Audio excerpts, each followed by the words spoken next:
যিনি পাকিস্তান আমলে ফুটবলের নেতৃত্ব দিয়েছিলেন বাংলাদেশ তৎকালীন পাকিস্তানের সেনাবাহিনীর। সাতবার জয়ী হয়ে এই পার্লামেন্টে এসেছেন। আমি আপনাকে অভিনন্দন জানাতে চাই।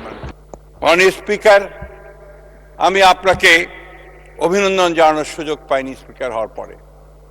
আমরা অত্যন্ত গর্ববোধ করি আজকে এই হাউসে, এই পার্লামেন্টে, যে আমাদের স্পিকার আসনে আজকে এমন একজন বসেছেন যিনি আমাদের অস্তিত্বের সঙ্গে, আমাদের সত্তার সঙ্গে, আমাদের চিন্তার সঙ্গে জড়িত হয়ে আছেন।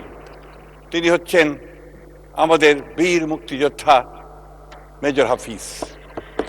আমি আপনাকে অভিনন্দন জানাতে চাই এই জন্য আরো, যে আপনি হচ্ছেন সেই ব্যক্তি যিনি শুধু যুদ্ধই করেননি, যুদ্ধ করে দেশ স্বাধীন করেছেন, এরপরে বাংলাদেশের রাজনীতিতে যুক্ত হয়ে সাতবার জয়ী হয়ে এই পার্লামেন্টে এসেছেন। আমি আপনাকে অভিনন্দন জানাতে চাই।